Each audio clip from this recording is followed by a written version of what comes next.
자, 오늘은 21장 19절부터 볼까요? 19절. 이 말씀을 하심은 베드로가 어떠한 죽음으로 하나님께 영광을 돌릴 것을 가리키심이로라. 이 말씀을 하시고 베드로에게 이르시되 나를 따르라 하시니 베드로가 돌이켜 예수께서 사랑하시는 그 제자가 따르는 것을 보니 그는 만찬석에서 예수의 품에 의지하여 주님을 파는 자가 누구오니까 묻던 자더라. 이 베드로가 그를 보고 예수께 여짜오되 주님 이 사람은 어떻게 되겠사옵나이까? 예수께서 이르시되 내가 올 때까지 그를 머물게 하고자 할지라도 내게 무슨 상관이냐 너는 나를 따르라 하시더라. 이 말씀이 형제들에게 나가서 그 제자는 죽지 아니하겠다 하였으나 예수의 말씀은 그가 죽지 않겠다 하신 것이 아니라 내가 올 때까지 그를 머물게 하고자 할지라도 내게 무슨 상관이냐 하신 것이라. 여기까지 보겠습니다. 일단은 베드로가 어떠한 죽음으로 하나님께 영광을 돌릴 것을 가리키시리라 이렇게 말씀하고 있잖아요. 그러니까 베드로의 죽음이 하나님께 영광이 된다는 것을 말씀하고 있는 거예요.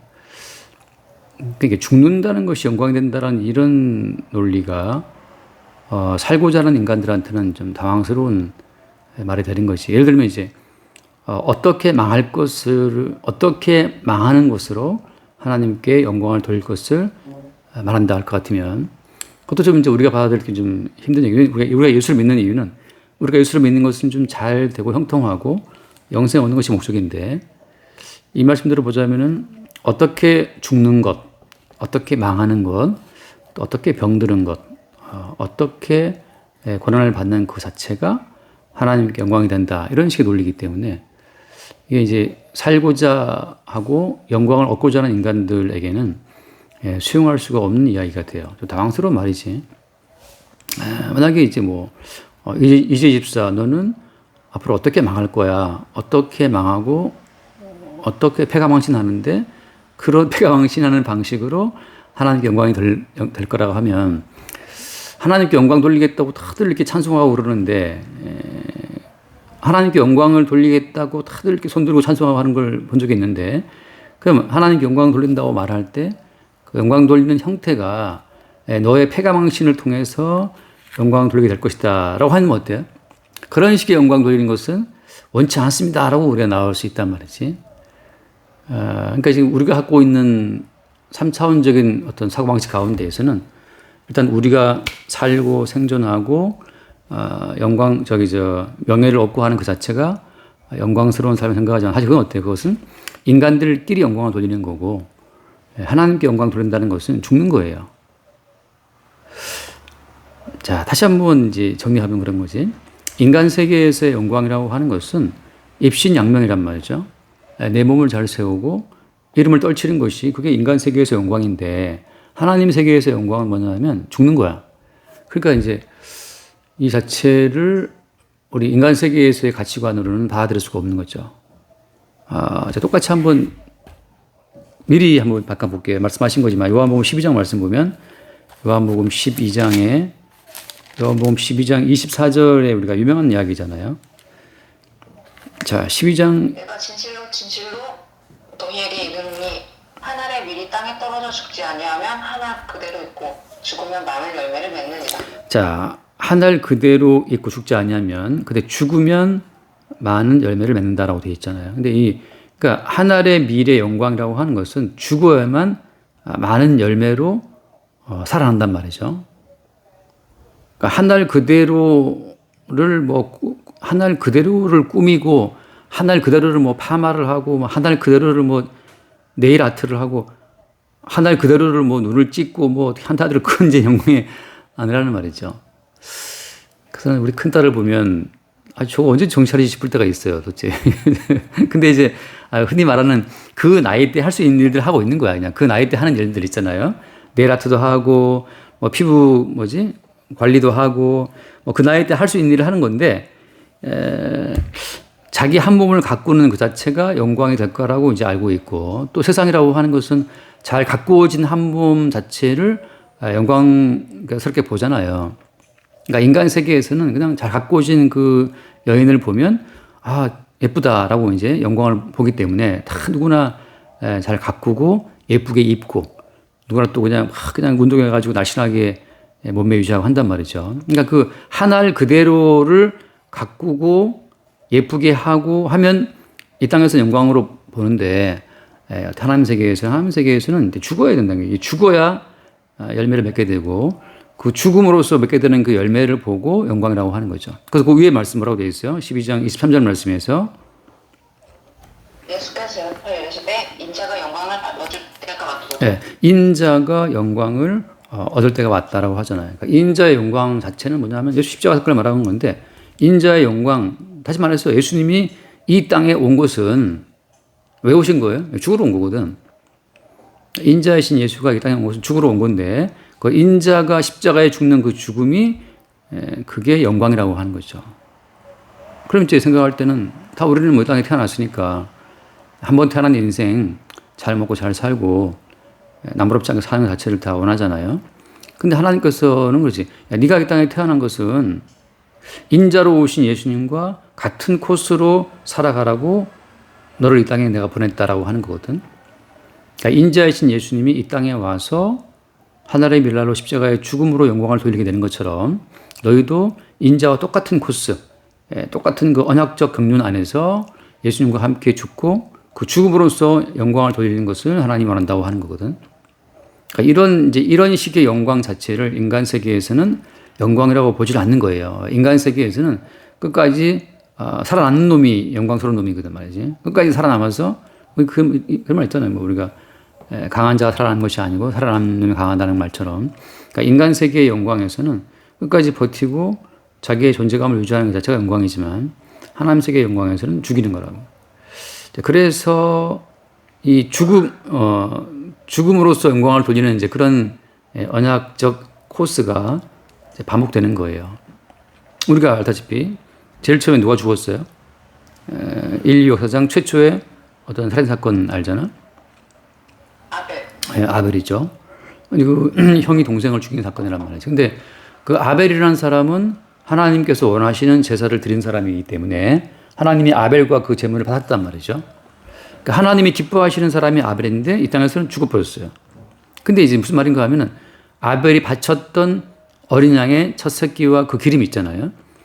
그러니까 아벨이 바친 어린 양의 죽음과 함께 아벨도 죽어야 영광이 되거든. 그러니까 온전한 예배라고 하는 것은 하나님께 영광이 되는 예배라고 하는 것은 제물을 죽인 것과 함께 그 제물을 드리는 그 사람이 죽어야 그게 온전한 예물이 되는 거거든. 그러니까 온전한 제물은 그 제물과 함께 죽어야 하나님 보시기에 온전한 예물이 되고 그렇게 온전한 예물만이 하나님께 영광이 된다고 하는 거죠.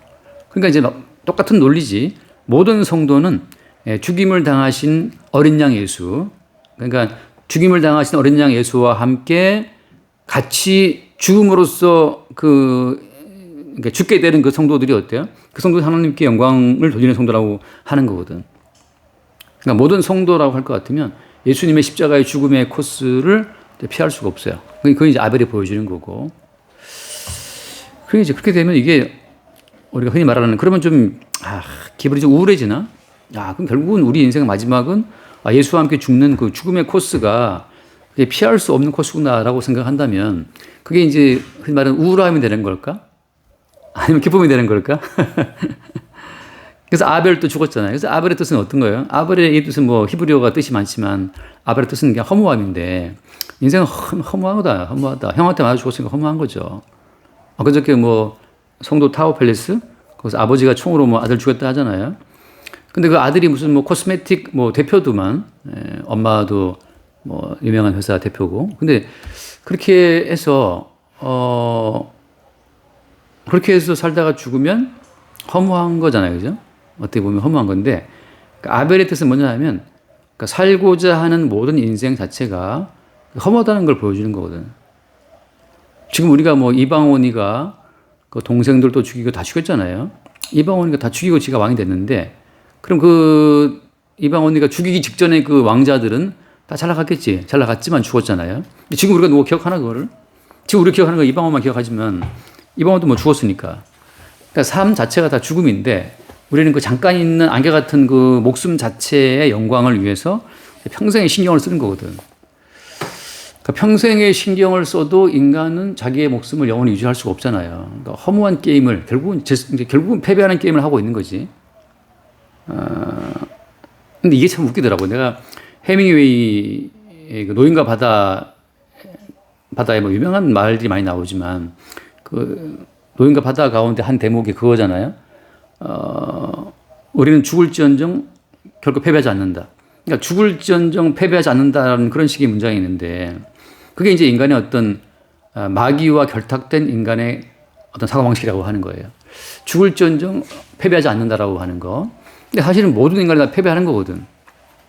근데 그 해밍웨이의 그것은 이제 자기가 만들어 놓은 하나 환상 속의 세계인데 인간은 죽을지언정 패배하지 않는다라고 하는 것은 그것은 이제 해밍웨이가 말하고 있는 인간 정신의 승리를 그가 말하고 있는 거잖아요. 근데 그건 사실 배우에 누가 있는 거야? 배우에 귀신이 있는 거예요. 해밍웨이 속에 귀신이 있음으로 말미암아서 결코 그러니까 죽음이라는 그 운명이 나를 휘몰아 간다 하더라도 나는 패배하지 않는다라고 하는 정신 승리를 외친 거지. 나중에 해밍웨이가 총으로 지 머리를 쏴서 죽었잖아요.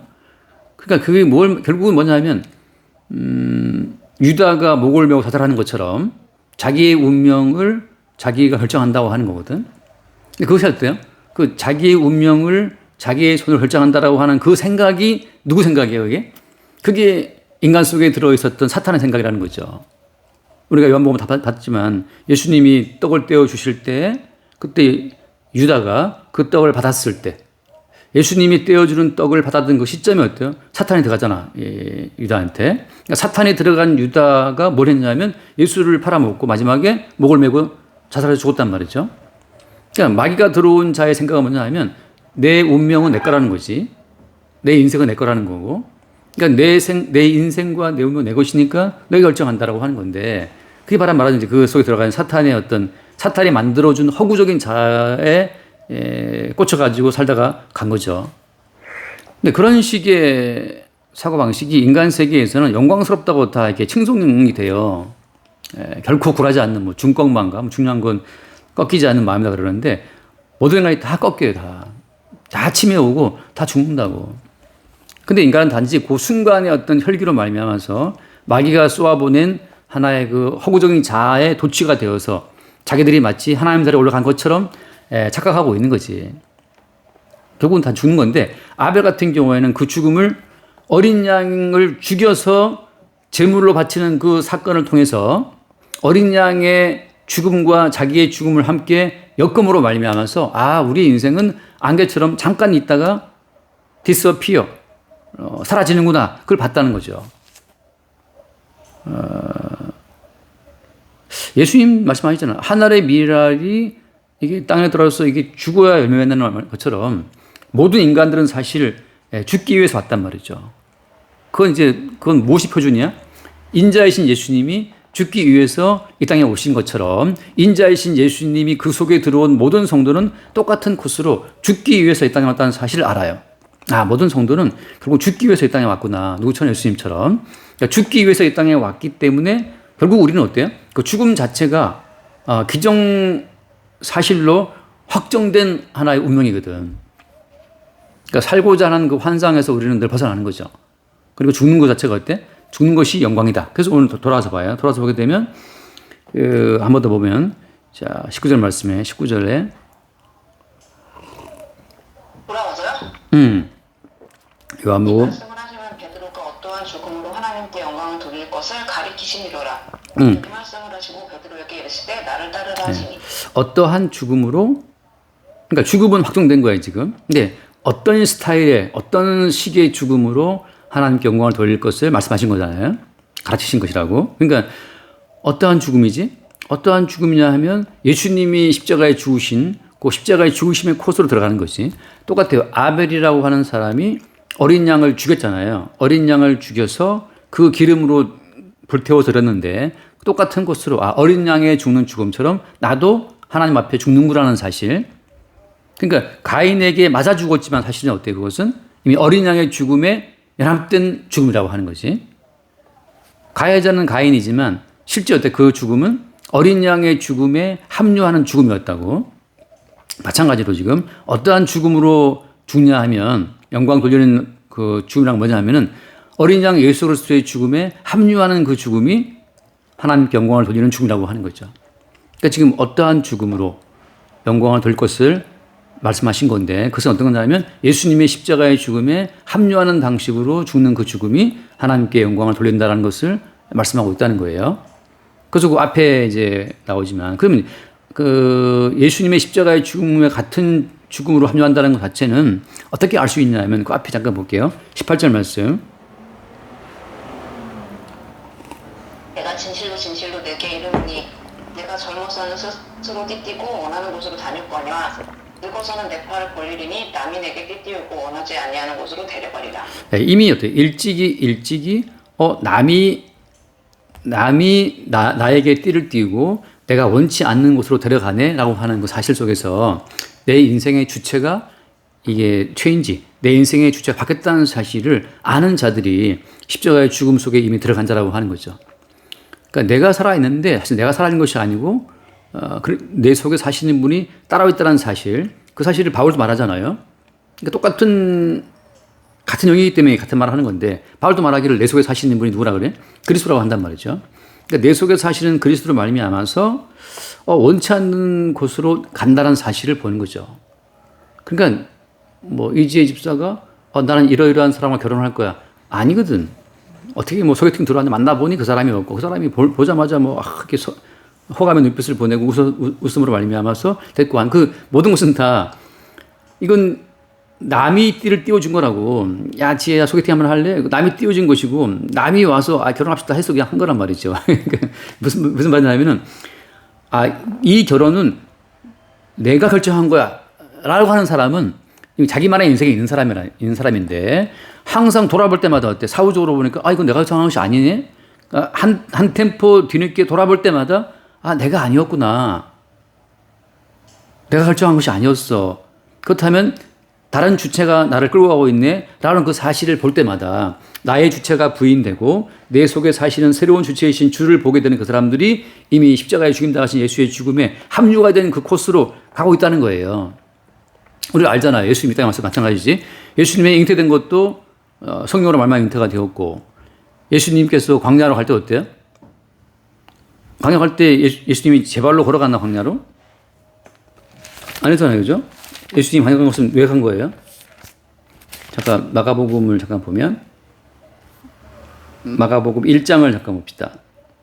마가복음 1장 12절 말씀 볼까요? 12절 마가복음 1장 12절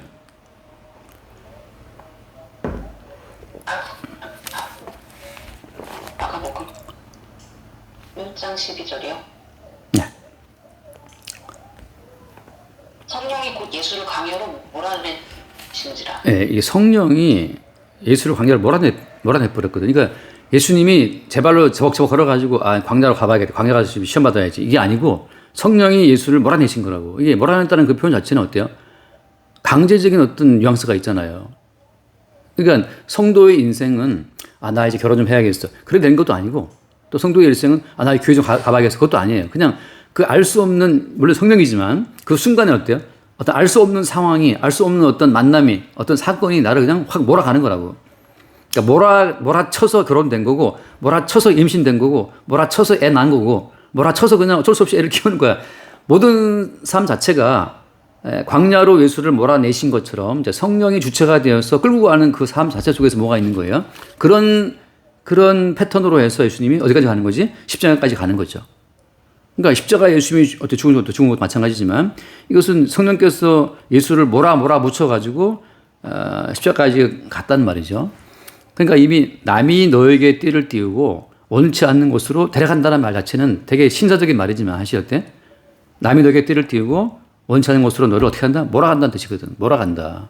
그러니까 인생은 몰려가는 거예요. 물론 이제 내가 했다고 말할지 모르지만 할 수밖에 없도록 모든 상황이 모든 조건이 그렇게 돼 있단 말이지. 그게 우리를 몰아가는 거지. 그래서 어떠한 죽음으로 하나님 영광을 돌릴 것을 말씀하신다는 것처럼 지금 베드로는 꼼짝없이 예수님의 십자가의 여정에 합류가 되어서 십자가에 예수와 함께 죽는 그 코스로 가게 돼 있는 거예요. 자, 이미 십자가에서 예수와 함께 죽는 십자가에서 예수와 함께 죽는 그 죽음 자체가 이미 확정된 상태에서 인생 가는 거라고. 그러면 베드로의 사명은 뭐야? 베드로의 미션은 이미 확정된 십자가에서 예수와 함께 죽고 예수와 함께 사는 그 코스로 가게 되는 그 자체가 베드로의 사명이고 베드로의 운명인 거지. 운명. 흔히 말하는 운명이라는 자체는 운명 자체는 운반할 울자잖아요. 운반할 울자. 운반한다는 건 무엇을 명령을 운반하는 건데 하나님 명령은 뭐냐면 너는 예수와 함께 죽고 예수와 함께 사는 거야. 예수와 함께 승천해서 예수와 함께 영광을 얻는 거야 라고 하는 그 코스 자체가 그 명령 자체가 이미 성도에게 탑재가 되어 있는 거죠. 그러니까 성도는 빼박이지 그냥 빼도 박도 못하게 그 길로 간다는 거예요. 이것을 사도 바울은 어떻게 요약하냐면 잠깐 로마서 6장을 잠깐 볼게요. 로마서 6장 로마서 6장 자 3절을 내가 먼저 볼게요. 4절 보세요. 6장 3절 무릇 그리스도 예수와 합하여 세례를 받은 우리는 그의 죽으심과 합하여 세례를 받은 줄을 알지 못하느냐. 4절 한번 보세요. 그러므로 우리가 그의 죽으심과 합하여 세례를 받음으로 그와 함께 장사되었나니 이는 아버지의 영광으로 말미암아 그리스도를 죽은 자 가운데서 살리심과 같이 우리도 또한 새 생명 가운데서 행하게 하려 합니다. 바울은 이미 이제 성령 안에서 뭘 보냐면은 그의 죽으심과 합하여 세례를 받음으로 그와 함께 장사되었다. 이게 과거로 딱 찍어버리거든. 이미 너는 장례까지 치렀어. 그러니까 이제 고 정춘하하고 이제 뭐 장례식 가면 이렇게 리본 까만 리본 걸어놓고 국화 놓고 이제 막 절하고 그러잖아요. 그처럼 정춘하님이 죽었다는 거지. 그와 함께 장사됐다는 거지. 그러니까 장례까지 치렀다고 지금 이지혜도 지금 장례까지 치른 사람이라고. 그러면 지금 왔다 갔다 하는 거 이게 죽은 놈이 왔다 갔다 하는 거야. 이론도 아니고 이거 뭐야? 장사가 되었고 지금 사는 것은 새 생명 가운데서 행하게 하라는 말씀처럼 새로운 생명이 우리를 끌고 있다는 말이죠. 자, 다시 새로운 생명이 우리를 잡아 끌고 띠를 띄우고 원치 않는 곳을 가고 있다고. 어디가 목표 지점이에요? 주와 함께 죽어서 장사가 되고 그걸 확인하고 이미 이제 장됐으니까 주와 함께 부활하고 이미 과거형이에요. 부활했으니까 그와 함께 승천하고 이 과거형이야. 승천했고 그와 함께 영광을 누리고 계시의 세계에서는 이미 그와 함께 죽고 승천하고 부활하고 승천하고 보좌 우편에 앉아있고 영광을 누리는 그 모든 것이 어때요? 이미 과거 완료형으로 이미 확정이 되어 있다고. 단지 성도는 어때요? 이제 새로운 생명으로 말미암아 확정된 그 모든 코스를 확인하는 거지. 이거였구나. 이거 그 확인하는 과정을 위해서 이 땅에 우리가 보내진 거예요. 주께서 우리 안에 행하신 그 모든 일들을 확인하고 발견하고 주님이 행하신 일을 찬송하는 그 어떤 여정으로 성도의 인생이 이 땅에 보내진 바 되고 가는 거예요. 그래서 사도 바울이 인간들이 알 수 없는 어려운 말을 하는 게 뭐냐면 로마서 8장을 봅시다. 로마서 8장을 보면 로마서 8장 자 30절 말씀 보면 8장 30절 또 미리 정하신 그들을 또한 부르시고 부르신 그들을 또한 의롭다 하시고 의롭다 하신 그들을 또한 영화롭게 하셨느니라. 이게 진짜 많은 사람을 괴롭히는 문장이라고. 왜냐하면 의롭다 하시고 그다음에 영화롭게 하셨다라고. 이게 다 과거 완료형이거든.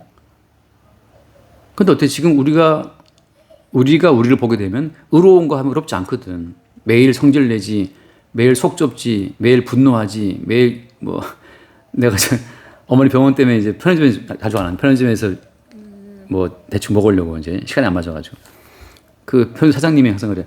아이고 나라가 망하려나 봐요. 뭐 그런 말을 많이 해서 왜 그렇게 말씀하세요? 그 앞에 식당이 다 안 된다는 거예요. 지금 막 다 불경기라는 거지. 그리고 편의점도 그분이 10년 동안 했는데 예전같지 않다는 거야. 그래서 그 너무나 태연하게 아무렇지도 않게 아유 나라가 망하려나 봐요. 그래가지고 그 태어난 그 말이 더 나는 웃긴 거예요. 그것이. 이제 보통 사람들이 걱정하면 막 걱정하는 게 묻어나는데 이미 이 사람은 아까 포기된 목소리 있잖아요. 그냥 초연한 목소리. 아 나라가 망하려나 봐요. 그 말 자체가 너무 웃기더라고. 자 이게 무슨 말이? 네, 무슨 말 하다 했지? 무슨 말 하다가 이 말 나왔지?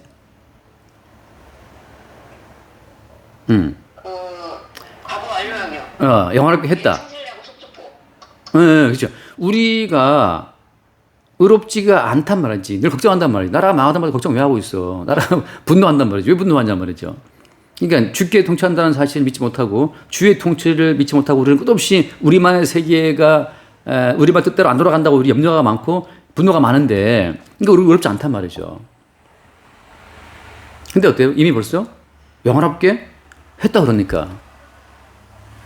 자, 이것은 이미 어때요? 이미 늘 말하지만 현재라고 하는 것은 이미 완료된 그 미래의 리플레이, 완료된 미래의 재생이라고 가끔 내가 말한 적이 있거든. 이미 그리스도 예수 안에서 완성된 그 완료된 세계를 다시 재생 버튼 눌러서 재생하고 있는 과정이란 말이야. 그 옛날에는 왜 그 테이프 있잖아요. 테이프 늘어나기도 그러는데 그 플레이 재생, 그다음에 뭐 대감기 있었잖아요. 대감기 재생, 그다음에 뭐 빨리 감기 있었잖아요. 그런 것처럼 이미 그 테이프는 완료된 테이프잖아요. 완료된 음악 테이프인데 내가 집어넣고 재생을 누르면 완료된 음악이 쭉 시간 따라 나온단 말이지. 이미 완료된 그 테이프인데 내가 재생 버튼을 누르는 순간 그 순간부터 현재가 되고 이미 과거가 되고 미래가 되면서 음악이 나온단 말이죠. 시간 속에서. 그런데 이미 주님께서 계시의 세계 가운데 세워놓으신 그 모든 언약은 이미 완성태라고, 완성태.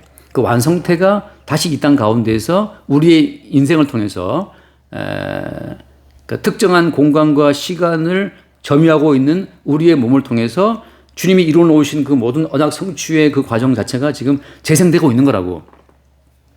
그 비밀을 바울이 알고 과감으로 써놓은 거예요. 이미 다 완료되어 있는 것이네? 이미 의롭다 하셨네? 이미 영원롭게 하셨네? 이걸 하다 바울이 본 거죠. 그래서 그 앞에 한번 더 보고 넘어갈게. 로마서 8장이 펴져 있으니까 지금 28절 말씀 볼게요. 8장 28절. 우리가 알거니와 하나님을 사랑하는 자, 곧 그의 뜻대로 부르심을 입은 자들에게는 모든 것이 협력하여 선을 이루는다. 아멘. 자, 하나님을 사랑하는 자, 뜻대로 부르심을 입은 자라고 하잖아요.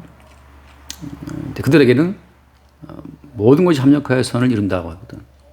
이 선이 뭐예요? 이미 선은 완료된 주의 모든 뜻이지. 그리스도 예수를 만유의 주로 세우시기 위해서 하나님께서 계획하신 언약 경륜이 완료된 그 완료 자체가 그게 선이라고.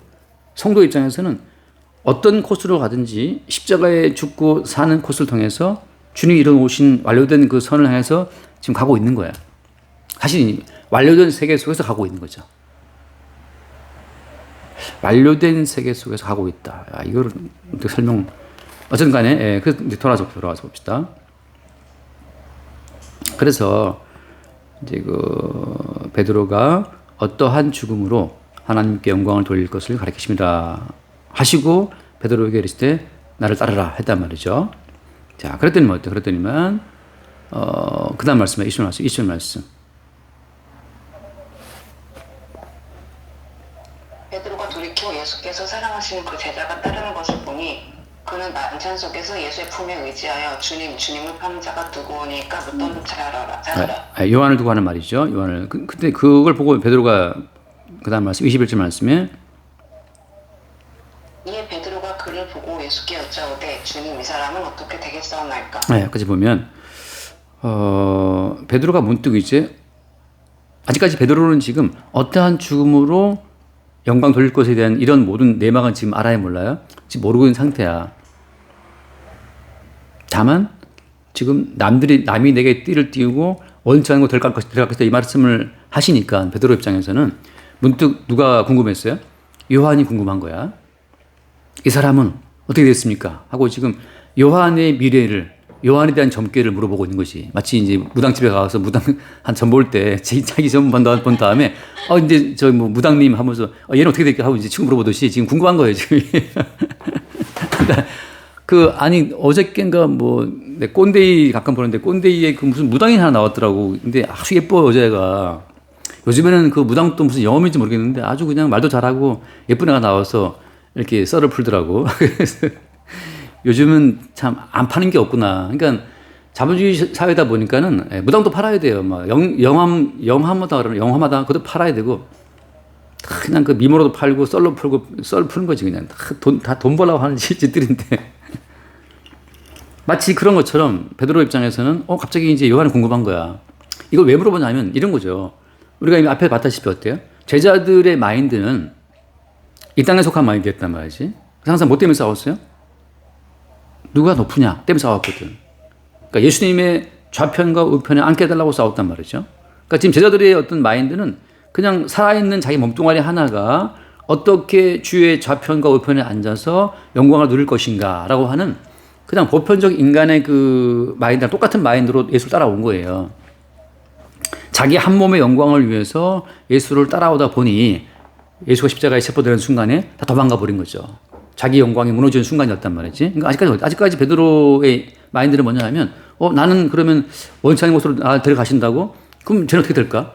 이게 이제 묘한 어떤 라이벌 의식이고, 묘한 경쟁 의식이고, 타인을 통해서 자기의 자리를 확인해 보고 싶은 보편적 인간의 마음이 튀어나온 거지.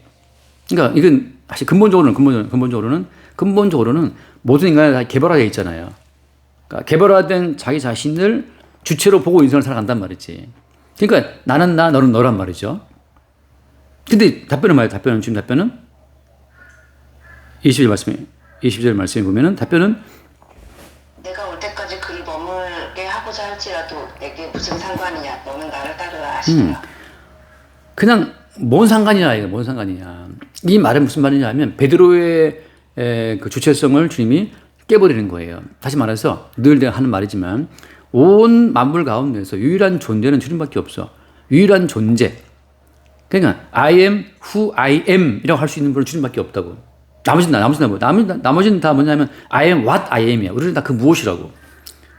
우리는 다 그 무엇이지 나야 라고 말할 수 있는 존재는 주님밖에 없어요. 그러니까 주님 하신 말씀이 내가 곧 생명의 빛이다. 내가 곧 길이 이웃을 생명이다 라고 주님은 자신 있게 내가 길이야, 내가 생명이야, 내가 참된 목자 이렇게 말씀할 수 있지만 나머지 모든 인간들은 그 참된 주체이신 주님께 소속된 그 주님의 지체로서 존재한다고 하는 거죠. 다시 말해서 그러니까 왼팔이 오른팔 보고 쟤는 뭐하지? 라고 물을 수 있어요 없어요? 물을 수 없지. 왜? 왼팔이 오른팔 보고 쟤 뭐하냐 물을 수 없는 것은 그 왼팔과 오른팔 자체는 다 누구한테 붙어있는 지체인 거야. 머리에 몸에 붙어있는 오직 머리신 주님만이 통제할 수 있고 머리신 주님만이 결정할 수 있는 어떤 행동 양식들이기 때문에 왼팔과 오른팔이 주체의 자리에서 상대방을 판단할 수는 없다는 거죠. 그러니까 넌 상관하지 마. 너는 상관할 것이 없어. 너는 나를 따르라. 그밖에 없다고. 마찬가지로 어때요? 지체된 그리스도인들은 누구를 보고 그 사람을 통해서 자기의 위치를 잡는 게 아니라고. 그러니까 타인을 보고 나를 평가하는 자체가 이미 귀신 들려서 자기를 주체로 보고 있는 하나의 현상이란 말이죠. 그러니까 오직 머리이신 주님에 의해서만 각 지체의 자리가 정해지는 거고 각 지체의 할 일이 정해지는 거기 때문에 그러니까 타인을 바라보고 다른 성도를 바라보고 나의 어떤 위치와 삶의 어떤 모습 자체를 판단한다는 그 자체는 어때요? 악한 영들에게 미혹되어서 독자적인 어떤 자리를 찍고 지금 상대를 바라보고 저 사람 어떻게 되지? 나는 어떻게 되지? 라고 본다는 건데 그것은 이제 마치 무당 앞에 가갖고 친구 이제 운명 물어보는 거 똑같은 하나의 행태라고 하는 거죠. 상관하지 말아라. 넌 나를 따르라. 이게 참 한편으로는 되게 시원한 말이에요. 뭘 신경 써. 그러니까 남이 망하든 잘 되든 간에 그 사람은 그 사람이고 너는 넌데 단지 뭘 바라보는 거예요? 머리이신 주님이 그를 높이고 너를 낮추고 또 머리이신 주님이 너를 높이고 그를 낮추고 머리이신 주님이 너를 욕을 뒤지게 먹게 하고 또 머리이신 주님이 너를 엄청나게 칭찬 듣게 하고 한다는 거죠.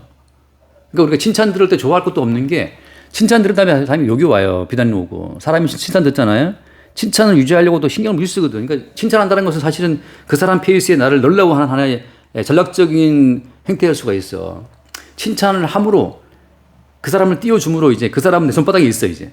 그 사람은 내 칭찬을 늘 칭찬에 신경을 쓰느라고 이제 날 잘 될 수밖에 없다고. 아 정말 아주 교묘한 전략이에요. 벗어나기 위해서는 막 살아야 되거든. 근데 또 우리는 그 용기도 또 없어 또. 그 사람 이미 그 사람에게 매여 있단 말이죠. 근데 주님께서는 어떻게 하냐면 우리가 알다시피 다윗 같은 경우 다윗이 내가 다윗을 볼 때 늘 내 마음속에 확 꽂힌 거 뭐냐면 머리를 풀어헤치고 맨발로 울면서 도망가잖아요. 그 잠깐 읽고 넘어가. 사무엘하 16장을 보면 사무엘하 16장에 나와 있는 아주 나는 이 그림이 너무 잘 들어와서 사무엘하 16장을 보면은 몇 절에 나와 있지? 다윗이 너무 급해가지고 맨발로 도망가는데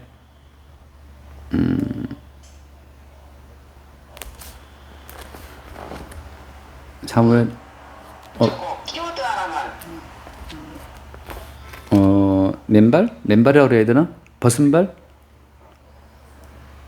15장이네. 사무엘하 15장 30절 말씀. 15장 30절을 보면은 다윗이 감람산 길로 올라갈 때 그의 머리를 그가 가리고 맨발로 울며 가고 그와 함께 가는 모든 백성들도 각각 자기의 머리를 가리고 울며 올라가니라. 이게 지금 누구죠? 압살롬이 반란 일으키고 죽이려고 따라왔죠. 그러니까 아버지를 죽이려고 따라오다 보니까 지금 다시 급한 길에 지금 맨발로 지금 도망치는 상황이거든. 근데 어느 길이에요? 감람산 길로. 감람산 자체 겟세마네 동산에서 주님이 땀이 변화에 피가 되도록 기도하셨는데 그런 것처럼 다윗도 모든 걸 잃고 아들에게 쫓겨서 맨발로 하고 있다고. 이런 삶 자체를 주님이 허용했단 말이죠. 근데 주님이 낮추실 때에도 예수의 낮추심에 동참을 시키는 거고, 어떤 높일 마찬가지로 영화로움에 동참시키는 것이고, 그러니까 우리의 낮아짐과 높아짐 자체가 이것이 우리 개인의 문제가 아니라고. 그냥 몸의 주체이신 주님이 낮아졌기 때문에 어때? 따라 낮아지는 거야, 그냥. 동시에 어때? 몸의 주체이신 주님이 높아졌기 때문에 어때? 우리도 때때로는 칭찬 듣는 거라고. 그러니까 나의 칭찬은 나를 향한 칭찬이 아니고 주를 향한 칭찬이고, 나에 대한 어떤 비난도 어때? 나를 향한 비난이 아니고 주를 향한 비난이라고. 그렇게 볼 때 나의 나됨이 아니라 나의 주체이시고 머리이신 그 몸의 주체이신 주님에게 벌어지는 사건 자체라는 것을 볼 때 어때? 그때 우리는 나를 잊어버릴 수가 있어요. 잠깐 읽고 빨리 시간이 너무 갔다. 그 요한복음 15장 말씀 보면 요한복음 15장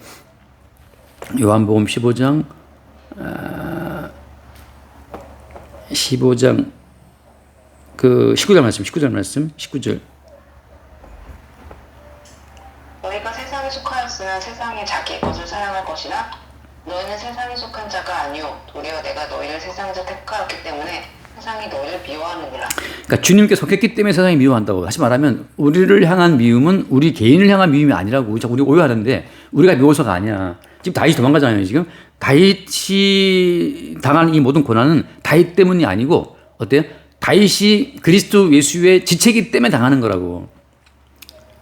성도가 받는 모든 그 고통과 높아짐 자체는 이것은 개인의 문제가 아니고 머리이신 주님의 문제라고 하는 거예요. 그러니까 주님 입장에서는 야 누가 높아지든 누가 살든 죽든 신경 쓰지 마. 그 니들 문제가 아니야 지금.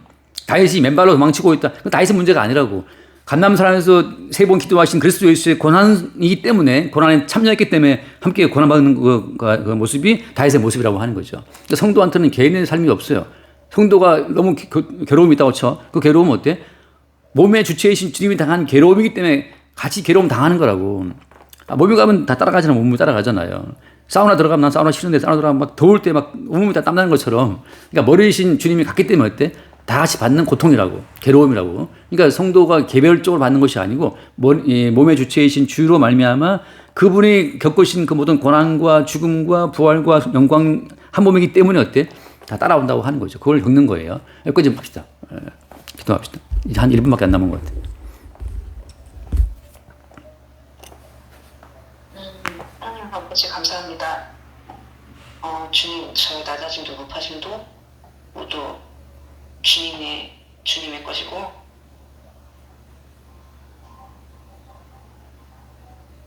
주님과 같은 몸으로 같은 운명으로 우리의 삶이 가게 됨을 감사함으로 받게 하여 주옵시고 우리가 받는 모든 인생사의 굽이굽이 모든 일들이 이미 주께서 그 몸으로 겪으신 과정임을 그 몸의 여정에 우리를 동참시키는 과정인 것을 성령으로 늘 새롭게 깨달아 알게 하여 주옵시고 사나 죽으나 또 높으나 낮으나 이미 이 여정을 겪으신 주님만 바라볼 수 있도록 축복하여 주옵소서. 우리 주 예수로 기도드립니다. 아멘.